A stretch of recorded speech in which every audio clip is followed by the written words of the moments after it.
I, 28F, have been living with my parents, both 60, and my younger brother Jake, 25M, for the past 3 years.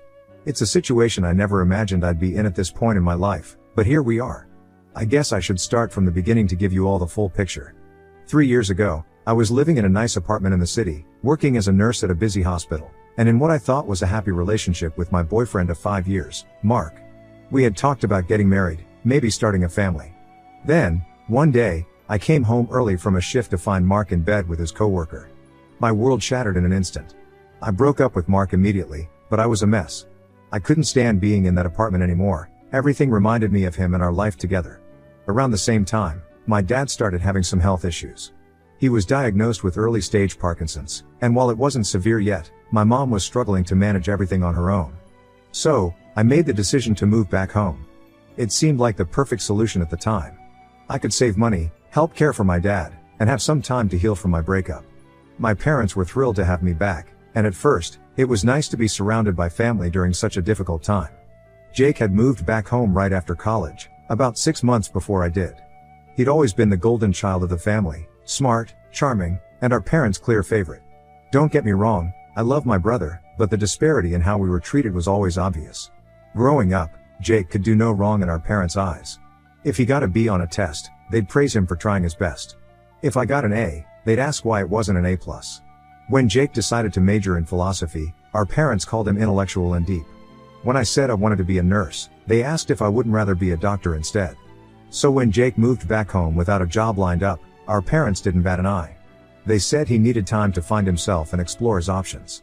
Meanwhile, I was working 12-hour shifts at the hospital, coming home to help care for Dad, and still contributing to household expenses. For the first year or so, things were okay. Jake said he was working on his novel and applying for jobs in publishing. I was skeptical. I never actually saw him writing or filling out applications, but I tried to give him the benefit of the doubt. After all, I was dealing with my own issues, trying to heal from my breakup and adjust to living at home again as an adult. But as time went on, Jake's job search seemed to consist mainly of playing video games and hanging out with his friends. He'd sleep until noon most days, then spend hours online or out with his buddies. When Mom would gently suggest he look for work, he'd get defensive and say she was stifling his creativity. I tried to talk to Jake about it a few times. I even offered to help him with his resume or practice interview skills. But he'd always brush me off, saying I didn't understand the creative process or that I was just jealous because he had the freedom to pursue his passions. Meanwhile, I was working my ass off at the hospital, especially when COVID hit. There were days when I'd come home exhausted, physically and emotionally drained, only to find Jake lounging on the couch, playing games and eating the food I'd bought. I tried to talk to my parents about the situation, but they always made excuses for Jake. He's just finding his way, my mom would say. Or, not everyone's path is as straightforward as yours, honey. It was frustrating, to say the least. Then, last week, Jake dropped a bombshell. He announced at dinner that his girlfriend Megan, 23F, would be moving in with us. This was the first I'd heard of Megan. Jake had mentioned he was seeing someone, but I had no idea it was serious enough for her to move in. My parents, of course, were thrilled. They started talking about how nice it would be to have young love in the house again, completely ignoring the fact that we barely had enough space for the 4 of us as it was. That's when Jake dropped the real bombshell. He said that since Megan was moving in, they would need their own room for privacy. And since I had the second largest bedroom in the house, it made sense for me to move to the basement so they could have my room. I was stunned. I looked at my parents, expecting them to shut this down immediately, but they were nodding along like this made perfect sense. That's when I lost it. Are you kidding me? I said. You want me to give up my room for your girlfriend? You don't even have a job. Jake rolled his eyes. Come on, sis. Don't be so selfish. Megan and I need our privacy. It's not like you're using the room for anything important. I couldn't believe what I was hearing. Not using it for anything important? I use it to sleep after 12-hour shifts where I'm literally saving lives. What do you do all day, Jake? Play video games and mooch off mom and dad? Jake's face turned red. You don't understand. I'm working on my novel. That takes time and mental energy. Just because I'm not punching a clock doesn't mean I'm not working. Have you written a single word of this so-called novel? I shot back. Because all I've seen you do for the past 3 years is play games and hang out with your friends. Children, please, my mom interjected. There's no need to fight. I'm sure we can work something out that makes everyone happy. But I was too angry to back down. No, Mom. This isn't fair. I work full-time. I contribute to this household. I help take care of Dad. And now you want me to give up my room for Jake and his girlfriend? When he hasn't lifted a finger to help or contribute in any way. Now, that's not fair, my dad said, speaking up for the first time. Jake contributes in his own way. How? I demanded. Tell me one thing he's done to help this family in the past 3 years. There was an uncomfortable silence. Jake broke it by saying, "You're just jealous because you're single and bitter. Maybe if you weren't such a workaholic, you'd have a relationship too." That hurt. More than I wanted to admit. At least I can support myself, I snapped back. I'm not mooching off my parents at 25. Enough. My mom shouted. Both of you, go to your rooms. We'll discuss this when everyone's calmed down. As I stormed up to my room, I heard my mom comforting Jake, telling him not to take my words to heart. It made me feel like I was 15 again, always the bad guy, always the one causing problems. That was a week ago. Since then, the atmosphere in the house has been unbearable. Jake is giving me the silent treatment, which would be fine if he didn't make a point of sighing loudly and looking put upon whenever I enter a room. My parents keep trying to mediate, which really means they keep hinting that I should be more accommodating to Jake's needs. Yesterday, my mom actually said, "You know, the basement really isn't so bad. We could fix it up for you, make it cozy." I feel like I'm being pushed out of my own home to make room for my freeloader brother and his girlfriend. But at the same time, I feel guilty. Am I being selfish? Should I just suck it up and move to the basement? I don't want to leave because of my dad. His Parkinson's isn't severe yet, but he does need help sometimes, and I worry about him. So, Reddit, I need your honest opinion. Ida for refusing to give up my room? Update 1. First of all, thank you to everyone who responded to my original post. Your support and advice mean more than you know. I've been trying to take some of your suggestions, but unfortunately, things have only gotten worse. Megan moved in last weekend. My parents welcomed her with open arms, cooking a big dinner and breaking out the good china. Meanwhile, I was coming off a night shift and just wanted to sleep, but my mom insisted I join them to make Megan feel welcome. Dinner was uncomfortable, to say the least. Jake and Megan were all over each other, giggling and feeding each other bites of food. My mom kept gushing about how wonderful it was to have young love in the house again, while my dad nodded along enthusiastically. I tried to be polite, asking Megan about her job and interests.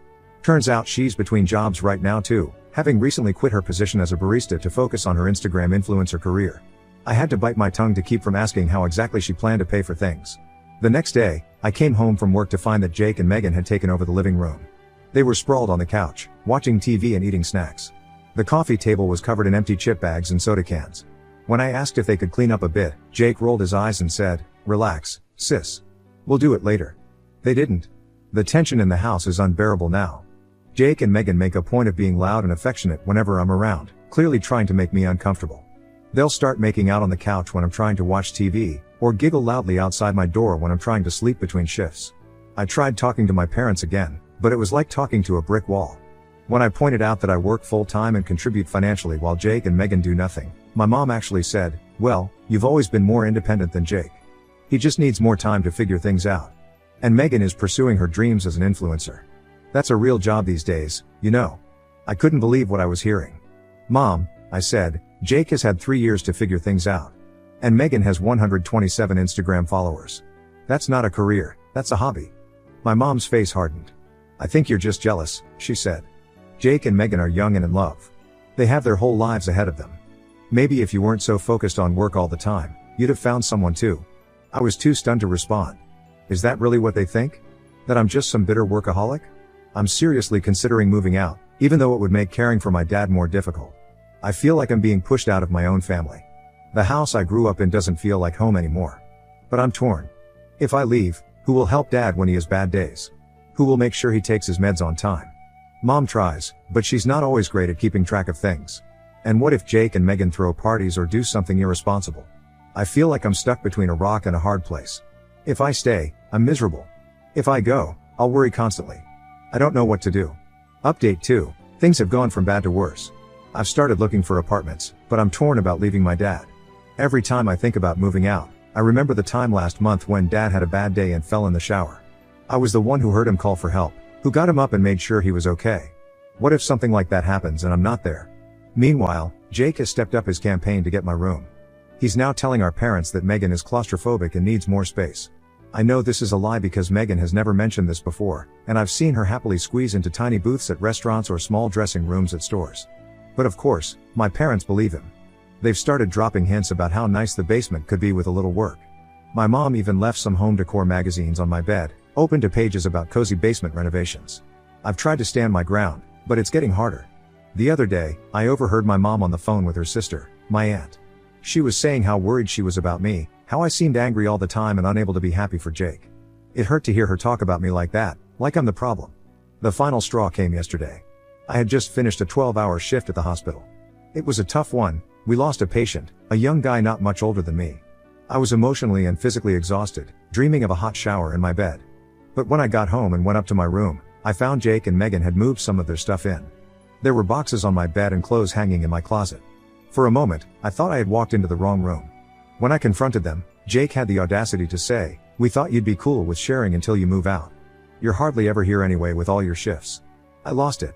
I started yelling at both of them to get out, to take their stuff and leave my room. Megan started crying, saying I was being mean and unfair. Jake put his arm around her and glared at me like I was the villain. My mom came to see what the commotion was about and ended up lecturing me about being more considerate of Jake and Megan's needs. "They're a young couple," she said. "They need their space. Why can't you understand that?" "What about my space?" I shot back. "What about my needs? I work 12-hour shifts saving lives, and I can't even count on having a place to sleep when I come home?" My mom sighed like I was being unreasonable. "Honey," she said, "I think you need to take a step back and look at the bigger picture. Family is about compromise. Jake and Megan are going to be starting their lives together. Don't you want to support your brother?" I couldn't believe what I was hearing. "And what about supporting me?" I asked. "I'm your daughter too, Mom. Or have you forgotten that?" The look on her face was a mixture of hurt and disappointment. "Of course I haven't forgotten," she said quietly.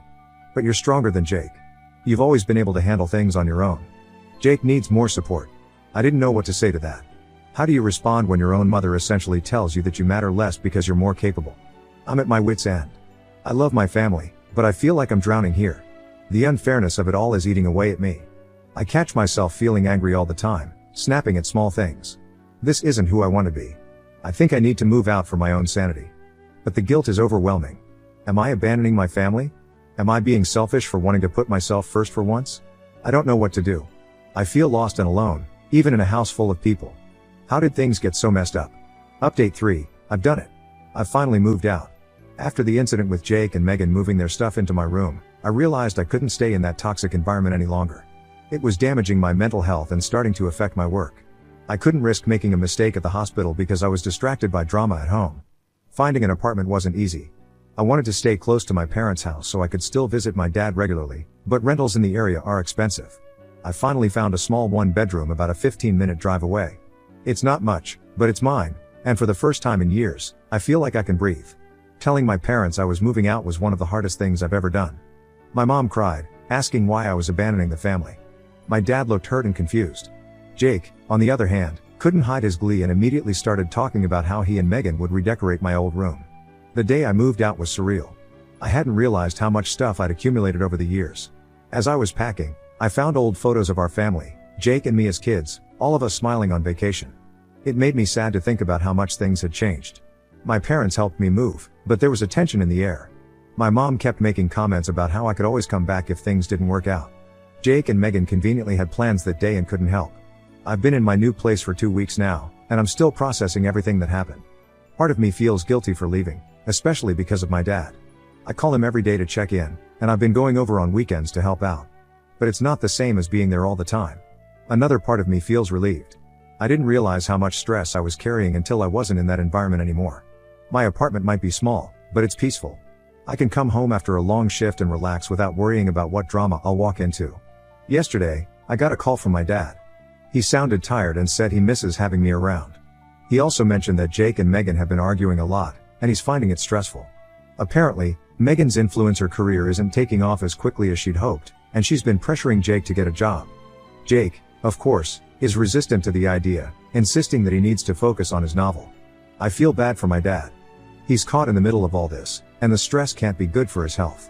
I offered to come over more often to help out, but he said he didn't want to burden me. It broke my heart a little to hear him say that. After talking to my dad, I called my mom to check in. She was polite but distant. She asked about my new place and my job, but I could tell her heart wasn't in it. Towards the end of the call, she sighed and said, "I just don't understand why you couldn't work things out with Jake and Megan. Family should stick together." I tried to explain again how I felt, how the situation had become untenable for me, but she didn't seem to hear me. She just kept saying how she hoped I'd come to my senses soon and move back home. It's frustrating because I feel like I'm still being cast as the villain in this situation. My parents seem to think I moved out on a whim, or to spite Jake, rather than as a last resort after months of feeling disrespected and unappreciated in my own home. The guilt is still there, gnawing at me. Every time I come home to my quiet apartment, I wonder if I should have tried harder to make things work at home. But then I remember how it felt to live there, the constant tension, the feeling of being pushed aside, the lack of respect for my space and my needs, and I know I made the right choice for my mental health. I'm trying to establish a new routine now. I still go over to my parents' house every weekend to help out and spend time with my dad. I've been teaching him how to use video chat so we can talk more often during the week. It's not the same as being there, but it's something. Jake and I haven't spoken since I moved out. Part of me misses my little brother, the kid he used to be before all this drama. But another part of me is still angry at how he treated me, how he seemed to have no appreciation for everything I did for the family. Megan reached out to me on social media the other day. She sent a message saying she was sorry for how things turned out and that she hoped we could be friends. I haven't responded yet. I'm not sure if she's genuinely sorry or if she's just realized that living with my parents isn't the carefree situation she imagined it would be. As for me, I'm focusing on my work and trying to build a life for myself outside of my family drama. I've started volunteering at a local animal shelter on my days off, which has been rewarding. I'm also considering taking some classes to advance my nursing career. For the first time in a long time, I feel like I have the mental space to think about my own future. But there are still nights when I lie awake, wondering if I did the right thing. Was I the asshole for refusing to give up my room and ultimately moving out? Should I have tried harder to make things work? Am I being selfish for putting my own needs first? I keep replaying everything in my mind, wondering if there was something else I could have done, some way I could have made my parents understand how I felt. But every time I think about moving back, I remember how it felt to live there, and I know I can't go back to that. So here I am, trying to navigate this new chapter of my life. I'm hopeful that with time, my relationship with my family will improve. Maybe Jake will finally grow up and start contributing. Maybe my parents will realize that they've been enabling his behavior. Or maybe things will stay exactly as they are, and I'll have to find a way to accept that. Either way, I'm committed to taking care of myself and my dad as best I can. I'm trying to forgive myself for leaving, to believe that it's okay to prioritize my own well-being sometimes. It's not easy, but I'm working on it. So, Reddit, after hearing the whole story and how things have played out, what do you think? Was I the asshole in this situation? Did I make the right choice by moving out? Or should I have found a way to make it work at home? I'm still struggling with these questions, and I could really use some outside perspective. Thank you for reading this far. Writing it all out has been cathartic in a way. Whatever your judgment, I appreciate you taking the time to hear my story.